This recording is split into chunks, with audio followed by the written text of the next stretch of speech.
Sabe, quando a gente olha para textos antigos, algumas regras parecem, no mínimo, curiosas. Por que proibir sacrifícios em campo aberto? E essa proibição de consumir sangue sob pena de ser expulso da comunidade? Parece radical, não é? Pois é. Hoje a gente vai mergulhar em Levítico 17 para decifrar exatamente isso. Vamos descobrir como essas leis, aparentemente estranhas, foram essenciais para forjar a identidade de um povo inteiro. Para organizar nosso bate-papo, a gente vai seguir 5 pontos principais. Primeiro, a ideia de um lugar, uma lei. Depois, vamos entender o perigo dos demônios que essa lei queria evitar. Em seguida, o grande segredo do sangue. Daí a gente vê como ficavam as regras para a vida no dia a dia. E por fim, a gente amarra tudo com o legado da lei. Vamos lá? Então, começando pelo nosso primeiro ponto, um lugar, uma lei. Levítico 17 já chega com uma mudança drástica, uma verdadeira reviravolta. A partir daquele momento, todos os sacrifícios, sem exceção, deveriam ser feitos em um único local autorizado. Isso era uma quebra total com as tradições de antes. E aí a pergunta que não quer calar é por quê?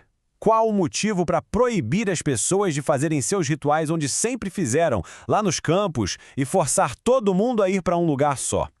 O texto, felizmente, nos dá uma resposta bem surpreendente. E o contraste aqui é muito claro. A prática antiga, aquela mais livre de sacrificar sobre a face do campo, é terminantemente proibida. Agora, todas as ofertas tinham que ser levadas para um único ponto focal. E que ponto era esse? Era a tenda da congregação. Pensa nela como um santuário móvel, o coração da vida religiosa do povo ali no deserto. A partir de então, era o único lugar onde um sacrifício seria considerado válido. E desobedecer? Bom, desobedecer tinha um custo bem alto. A consequência para quem ignorasse essa regra era seríssima. A expressão extirpado do seu povo se repete. E isso significava, na prática, ser cortado da comunidade. Era um exílio social, espiritual, uma punição drástica que mostra o peso que essa nova lei tinha. Mas, de novo, por quê? Por que uma regra tão rigorosa e uma punição tão severa? A resposta para isso nos leva direto para o nosso segundo tópico, que revela a verdadeira razão por trás dessa centralização toda. E aqui está o pulo do gato. O texto é direto ao ponto. O objetivo era impedir que o povo oferecesse sacrifícios a demônios.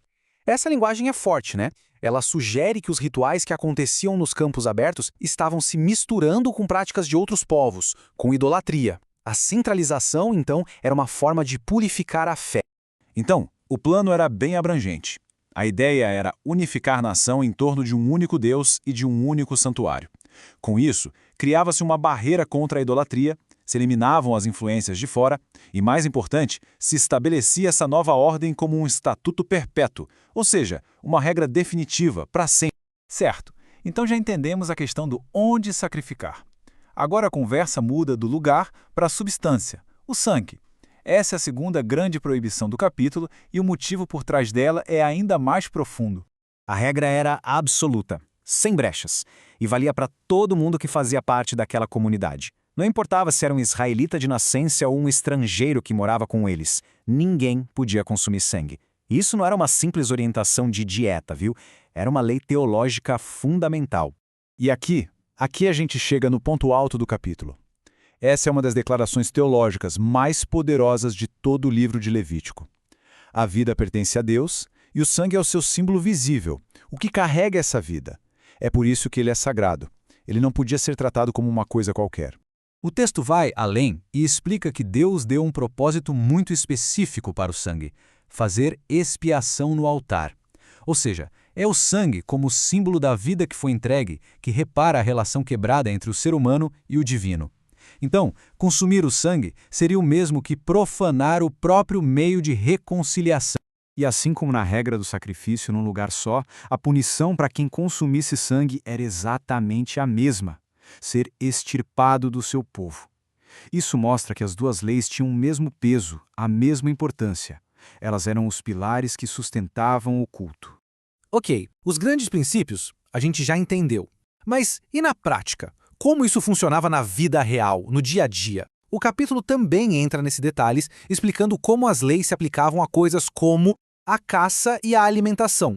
Para um caçador, por exemplo, o procedimento era muito claro. Depois de abater um animal permitido para comer, o sangue não podia ser aproveitado. Ele tinha que ser derramado na terra e coberto com pó. um gesto de respeito que simbolicamente devolvia a vida para Deus. A lei era tão detalhada que cobria até situações específicas, como encontrar um animal que morreu de causas naturais ou que foi morto por outro bicho. Se alguém comesse essa carne, a pessoa ficava ritualmente imunda. Para se purificar, era preciso um ritual que incluía lavar as roupas e tomar banho. E quem ignorasse isso, acabava carregando a própria iniquidade. Chegando ao final, qual é o grande legado disso tudo? Levítico 17 é bem mais do que só uma lista de regras antigas. É um projeto, quase uma engenharia social e espiritual, com o foco total em construir uma identidade única para aquele povo. Esse resumo é perfeito. Ele mostra os dois grandes pilares do capítulo. De um lado, o princípio de um altar único que levava à unidade e à pureza espiritual. Do outro, o princípio do sangue sagrado, que ensinava o respeito pela vida e o conceito da expiação. Juntos, esses dois pilares moldaram a identidade espiritual de uma nação inteira. Isso tudo nos deixa com uma reflexão final, né? Levítico 17 nos mostra como leis sobre onde cultuar e o que se pode comer não são só regras. Elas são ferramentas poderosíssimas para formar uma visão de mundo, uma comunidade e uma identidade que ecoaria por milênios. A questão que fica é, de que forma os rituais e as regras, mesmo as mais antigas, continuam a definir quem nós somos hoje?